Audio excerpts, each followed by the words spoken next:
Hai, apa kabar semuanya? Semoga kabar Anda baik-baik saja. Terima kasih karena sudah memberikan support dan juga kesetiaan Anda untuk membangun channel Codot Film. Yuk kita lanjutkan alur ceritanya, sambil siapin kopi dan cemilan, setting suara volume full. Gasken. Pohon kuno itu tinggi dan lebar, dan cabang-cabangnya seperti naga tua. Daun-daun yang tembus cahaya jumlahnya sedikit, jarang menghiasi pohon itu. Aura Dao Agung berputar-putar di sekitar tempat ini. Ini adalah pohon kuno yang telah hidup untuk siapa yang tahu berapa tahun. Generasi dewa yang berurutan semuanya duduk di bawah pohon ini, membawa lebih banyak pencerahan dan wawasan ke dalam Dao Agung. Dewa meninggal seiring waktu, atau mereka memasuki alam yang lebih tinggi. Satu-satunya hal yang tidak berubah adalah pohon tua ini. Itu terus berakar di sini. Aku ingin melihat ayah dan ibuku, kata Shihao. Meskipun dia mengalami emosi yang hebat, dia tidak berteriak keras. Dia juga tidak mengambil tindakan dan hanya berbicara dengan tenang. Di tempat ini, dia benar-benar mengalami jenis dao besar yang seperti surga dan sensasi kekosongan. Dia merasa sangat dekat dengan dao di sini, seolah-olah dia bisa menyentuhnya hanya dengan mengulurkan tangannya. Saat duduk di bawah pohon, kegelisahannya hilang, dan amarahnya hilang. Suasana hatinya berangsur-angsur menjadi damai. Dia sangat terpengaruh oleh pohon kuno dan dewa di bawahnya. Dewa itu duduk dengan kaki disilangkan di bawah pohon. Dia tampak menyendiri dan terlepas dari keduniawian. Namun, jenis kecantikan dan keduniawian seperti itu sepertinya bukan milik dunia fana. Dia jauh dan tidak bisa didekati seperti abadi sejati. Shihao belum pernah melihat orang seperti ini sebelumnya. Hanya dengan duduk di sana, dia dapat mempengaruhi langit dan bumi, mengubah tempat ini menjadi tanah suci. Kelopak bunga berkilau dan tembus pandang saat mereka tersebar. Individu ini memiliki aura seolah-olah dia benar-benar melampaui semua orang. Dia tidak menunjukkan kekuatan ilahi yang tak terukur, dia juga tidak menggunakan rasa takut untuk menekan Shihao. Yang ada hanyalah kenyataan, diri sejati yang ditampilkan. Perilaku yang wajar saja. Anda bisa pergi mengunjungi mereka. Ucapnya dengan mata masih terpejam. Pakaian pertempuran emas itu brilian dan lembut, tidak mengintimidasi sama sekali. Seluruh keberadaannya tampak seperti berada di luar dunia manusia. Shihao tercengang. Pihak lain setuju begitu saja. Dia berpikir bahwa akan ada banyak masalah dan mengharapkan orang-orang Gunung Abadi untuk terus menghalanginya, mencegahnya bertemu dengan orang tuanya. Tolong buka formasi kalau begitu. Shihao berbicara. Saya tidak setuju. Tepat pada saat ini, suara yang luar biasa ditransmisikan. Itu seperti lonceng emas yang sangat besar saat bergemuruh dengan cara yang panjang dan berlarut-larut, mengguncang seluruh lembah. Bahkan tubuh seseorang sekuat Shihao mulai bergetar. Ini jelas bukan ahli tertinggi. Kekuatan magisnya dicurahkan seperti air pasang dengan cara yang kejam. Sikapnya tampak menghina terhadap semua hal lain, menyendiri dan agung. Shihao tidak melihat siapapun, tetapi dia tahu bahwa ini adalah sosok tingkat puncak yang kuat yang tidak memiliki niat baik terhadapnya. Qinwu, kamu masih sangat mendominasi. Dewa di bawah pohon dengan ringan menghela nafas. 5 puncak beristirahat berdampingan di dalam gunung abadi, menjulang seperti 5 jari di bumi yang besar. Ada satu puncak yang memiliki istana perunggu yang sangat besar. Itu sangat megah dan tertutup karat tembaga hijau. Yang menyuarakan oposisi sebelumnya justru datang dari tempat ini. Seorang individu di aula istana perunggu membuka matanya dan berdiri dari sajadah. Tubuhnya mengalir dengan cahaya perak yang berdenyut-denyut seperti nyala api suci yang tak kunjung padam. Qin Yifan, saya akui bahwa Anda adalah seorang jenius surgawi, salah satu yang terbaik dalam sejarah gunung abadi saya. Namun, Anda telah memasuki alam yang lebih tinggi, dan Anda telah memisahkan diri dari klan saya. Mengapa Anda masih ikut campur dalam urusan klan di alam bawah? Dia menyingkirkan gerbang istana berbintik-bintik karat dan berdiri di atas puncak untuk mengabaikan lembah ilahi. Matanya terus berkedip, dan di dalam matanya, puluhan ribu makhluk hidup dan mati, dan aliran berbintang mengalir. Itu sangat menakutkan. Lembah ilahi berada tepat di bawah puncak 5 fase gunung abadi. Cahaya warna-warni kabur berkibar, dan obat-obatan kuno tumbuh batang demi batang. Ada beberapa binatang khusus yang sangat menguntungkan dan damai. Namun, di bawah tatapan individu ini, semuanya tampak suram. Tempat ini dipenuhi dengan perasaan yang keras dan sunyi. Di dalam lembah, Shi Hao sangat terkejut. Suara yang luar biasa itu bergema di benaknya, membuatnya ngeri. Apakah yang dia katakan itu benar? Dia tidak bisa tidak melihat ke arah pohon kuno itu. Yang duduk di sana seperti seorang Buddha yang tersenyum sambil memegang bunga. Dia luar biasa dan seperti dunia lain saat dia duduk di bawah kelopak bunga yang tembus cahaya, tidak ternoda oleh nafas manusia. Dewa di bawah pohon telah lama memasuki alam yang lebih tinggi, jadi mengapa dia masih bisa muncul di sini? Saya sedang menjalani perjalanan mental dan kebetulan menemukan masalah ini. Saya ingin mengirimnya ke alam yang lebih tinggi dan menjadikannya sebagai murid saya. Dewa di bawah pohon berbicara dengan lembut. Pakaian pertempuran emas di tubuhnya melepaskan cahaya yang cemerlang. Rumor mengatakan bahwa situasimu tidak baik, dan kamu mungkin mati. Apakah ini kehendak Anda sendiri, atau apakah ini proyeksi alam yang lebih tinggi? Di depan aula istana perunggu besar, Qin Wu berdiri tegak sambil berbicara dengan acuh tak acuh. Kamu tidak mati. Dengan turunnya bencana besar, Anda meminjam Dao untuk datang ke sini.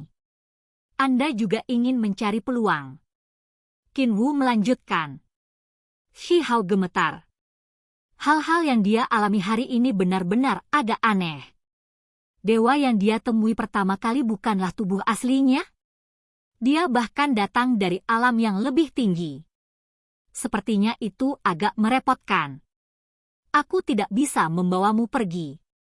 Sosok di bawah pohon membuka matanya. Kelopak bunga berkibar ke bawah, dan setiap serpihan menghasilkan pantulan dirinya. Ini adalah pemandangan yang misterius dan luar biasa. Semua kelopak mencerminkan dewa yang jauh dan kuat yang mengenakan pakaian pertempuran emas. Kemegahan emas mengalir. Ruang di sini bergetar, dan itu disertai dengan gemuruh Dao besar. Dia akhirnya mengambil tindakan. Sebuah diagram emas muncul, menyapu ke arah Shi Hao untuk membawanya pergi bersamanya dari lembah ini. Tidak peduli apa, kamu tidak bisa membawanya pergi. Biarkan saya melihat apakah Anda adalah wasiat yang ditinggalkan olehnya di alam bawah atau jika Anda adalah proyeksi dari alam yang lebih tinggi. Di atas gunung abadi dan di depan aula istana perunggu, Qin Wu melangkah keluar, mengeluarkan suara yang menggelegar. Langit dan bumi segera kehilangan warna, dan suara gemuruh mengguncang langit. Di depan aula perunggu, ada sebuah altar yang cukup istimewa. Itu juga terbentuk dari perunggu, dan ada beberapa jejak darah yang bersinar di atasnya. Itu ditinggalkan oleh pengorbanan yang telah dipersembahkan belum lama ini. Pada saat ini, Qin Wu mengambil tindakan. Dia memindahkan penutup perunggu yang langsung menyegel altar ini. Dengan suara hong, langit dan bumi tampaknya telah diisolasi, hubungan antara keduanya terputus. Shi Hao telah mengeluarkan pedang ajaibnya untuk menahan diagram emas itu, namun setelah altar gunung abadi disegel, Qin Yifan dan diagram berharga itu langsung memudar. Itu adalah proyeksi dari alam yang lebih tinggi seperti yang diharapkan, kata Qin Wu. Dia menutup formasi perunggu, memotong alam yang lebih tinggi. Itu segera memotong sosok Qin Yifan, membuat citranya sangat redup dan sulit untuk diambil tindakan. Sejak kamu meninggalkan klan, mengapa kamu muncul kembali? Qin Wu berteriak. Shi Hao tidak bisa menahan diri untuk tidak mendesah kagum. Dewa di bawah pohon itu menyendiri dan dari dunia lain dan benar-benar memiliki keterampilan sebesar ini, dapat meminjam altar klan kapan saja. Ini juga berarti bahwa dia benar-benar menakjubkan. Bahkan ketika dipisahkan oleh alam, dia masih bisa membuat proyeksi di sini. Weng! Tiba-tiba, langit bergetar. Diagram emas yang telah menjadi redup muncul kembali dan tiba-tiba bergegas, membungkus Shi Hao untuk membawanya keluar dari tempat ini bersamanya. Shi Hao juga mengambil tindakan. Dia secara alami tidak mau dibawa pergi secara paksa oleh seseorang. Dia punya pilihan sendiri, dan dia ingin tinggal di belakang untuk melihat orang tuanya. Pedang penjaga negara itu sangat tajam, dan pedang emasnya melonjak dengan cahaya warna-warni. Seolah-olah diiris melalui ruang itu sendiri. Itu bertabrakan dengan diagram emas untuk mencegahnya menyapu dirinya. Namun, gambar diagram ini sangat aneh, seolah-olah itu adalah dunia kehampaan. Pedang ajaib itu mengiris di dalam, tetapi tidak menyentuh apapun, karena telah mengenai udara kosong. Hong! Shi Hao dengan tegas mengeluarkan jejak kaisar. Energi drakonik kekaisaran memenuhi tempat ini, dan langit bergetar. Seluruh lembah terdistorsi, seolah-olah akan runtuh, kekuatan yang dihasilkan melebihi semua harapan. Energi drakonik kekaisaran cukup istimewa. Itu membentuk tirai cahaya pelindung yang mencegah bahaya datang ke Shi Hao. Buah dunia, itu benar-benar mengandung kekuatan yang fantastis. Sayang sekali proyeksi saya menjadi redup. Dewa di bawah pohon menghela nafas. Dia adalah salah satu jenius terkuat dari Gunung Abadi dalam semua sejarahnya. Pada saat ini, dia berdiri dan berjalan menuju Shi Hao. Qin Yifan, kamu berani mengganggu Gunung Abadiku? Berani! Di puncak gunung, Qin Wu berteriak keras. Dia menunjuk keluar, dan cahaya perak jatuh seperti air terjun. Namun, dengan tebasan lembut dari sosok yang luar biasa, cahaya perak dikalahkan di udara, tidak dapat digunakan untuk apapun. Qin Wu, meskipun saya hanya gambar yang diproyeksikan, apalagi yang sangat samar, saya masih bukan seseorang yang bisa ditentang oleh orang seperti Anda yang belum mengambil langkah itu. Kata Qin Yifan. Pakaian pertempuran emas berkedip-kedip, dan gambar kekosongan yang samar sedikit mengembun. Dia berjalan ke arah Shi Hao dan berkata, saya harap Anda dapat menerima saya sebagai tuan Anda. Aku akan membawamu ke alam yang lebih tinggi. Tidak mau. Shi Hao menjawab. Gunung Abadi bukanlah tempat yang bisa dihujat siapapun.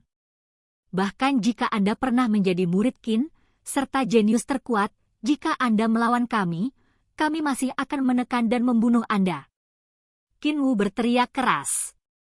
Seluruh tubuhnya bersinar, dan dengan suara panjang, dia mundur ke istana perunggu. Tidak diketahui jenis formasi apa yang diaktifkan, tetapi segera membuat tanah kuno ini tampak berbeda. Gelombang aura yang menakutkan dilepaskan. Qin Yifan gemetar. Bahkan jika dia adalah bakat warping surga, saat ini, dia masih sedikit terguncang. Gunung Abadi yang agung bersinar. Salah satu puncak gunung tersebar di hamparan cahaya yang terbang ke lembah ilahi. Itu menyebabkan Qin Yifan mundur dengan cepat. Semua cahaya keemasan di sekelilingnya berkembang, dan pakaian perangnya terbakar habis-habisan. Kamu tidak mengambil langkah itu, tetapi kamu sebenarnya telah memperoleh persetujuan Gunung 5 Fase. Tidak heran tidak ada orang yang lebih kuat yang tertinggal untuk melindungi tempat ini. Qin Yifan tampak seperti sedang menghadapi lawan yang hebat. Setelah bencana berlalu, saya berhasil melarikan diri dengan keberuntungan, kata Qin Wu. Kemudian, dia mengucapkan mantra. Dia berlutut di dalam aula istana dan dengan saleh mempersembahkan pengorbanannya. Gunung Abadi bersinar, dan salah satu puncaknya menjadi bersinar dan tembus pandang. Dengan suara ledakan, bahkan cahaya yang lebih cemerlang turun. Mata Qin Yifan menjadi dalam. Pada akhirnya, dengan lambaian lengan emasnya, dia mengumpulkan diagram emas dan tidak membawa pergi Si Hao. Sebaliknya, itu melilit dirinya sendiri. Meskipun itu hanya tubuh yang diproyeksikan, dia masih tidak mau jatuh di sini. Cahaya keemasan berkedip dan bunga-bunga berserakan. Dia memasuki kehampaan dan menghilang. Qin Wu tidak berani bertindak sembarangan dan terus mempersembahkan korban. Salah satu puncak gunung 5 fase bersinar dengan cahaya yang menutupi segalanya. Banyak formasi diaktifkan juga, dan hanya setelah memastikan bahwa Qin Yifan pergi, mereka secara bertahap mereda. Cahaya perak berkedip. Qin Wu turun ke lembah, dan setelah melihat Si Hao, dia mengangguk dan berkata, seperti yang diharapkan, tulang dasarmu tidak biasa dan sangat langka. Si Hao tidak mengatakan apa-apa dan dengan tenang menatapnya. Apakah kamu bersedia tinggal di belakang klan Qin saya? Qin Wu bertanya. Tidak mau. Si Hao masih memberikan tanggapan ini. Dia pasti tidak akan melawan keinginannya sendiri. Setelah memasuki pegunungan, apakah kamu masih berpikir kamu memiliki pilihan untuk dipilih? Bahkan jika Anda tidak datang, saya secara pribadi akan pergi untuk mempertobatkan Anda. Qin Wu berkata dengan acuh tak acuh. Tindakan yang disebut Gunung Abadi yang mengeluarkan dekrit untuk mengundang saya hanya untuk menahan saya. Si Hao bertanya. Yang menulis dekrit sudah tidak ada lagi. Jika itu saya, mengapa saya harus melalui semua masalah itu? Wajah Qin Wu dipenuhi dengan niat dingin.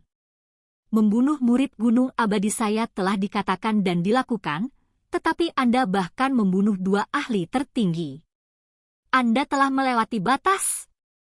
Aku ingin bertemu ayah dan ibuku, kata Si Hao. Tidak peduli apa, dia masih benar-benar ingin melihat mereka. Kamu bisa, dan jika kamu memainkan peranmu, aku tidak akan membunuhmu, dan aku bahkan akan memberimu kesempatan. Qin Wu melambaikan tangannya, membuka formasi di bagian lembah, mengirim Si Hao masuk. Ini adalah tanah murni khusus di mana vegetasinya kaya. Ada 5 reservoir di sini, dan cairan di dalamnya berkilau dan tembus cahaya saat mengalir. Tempat apa ini? Di mana orang tuaku? Si Hao bertanya. Kamu akan berkultivasi di sini dulu. Ini adalah kolam nirvana. Jika Anda cukup memukau, maka Anda dapat bertransformasi di sini, kata Qin Wu. Ada 5 kolam di sini, dan semuanya berbeda. Sebuah monumen kuno berdiri di depan mereka masing-masing, dan alam yang berbeda diukir di atasnya, transformasi darah, jalur surgawi, transformasi spiritual, ukiran, pengaturan formasi. Mereka secara bersamaan mewakili 5 kolam yang berharga. Ini adalah lokasi inti sebenarnya dari Gunung Abadi. Itu bisa membawa nirwana dan kelahiran kembali. Oke guys, jangan lupa like, comment, share, and subscribe di channel Codot Film. See you next video, peace out and bye-bye.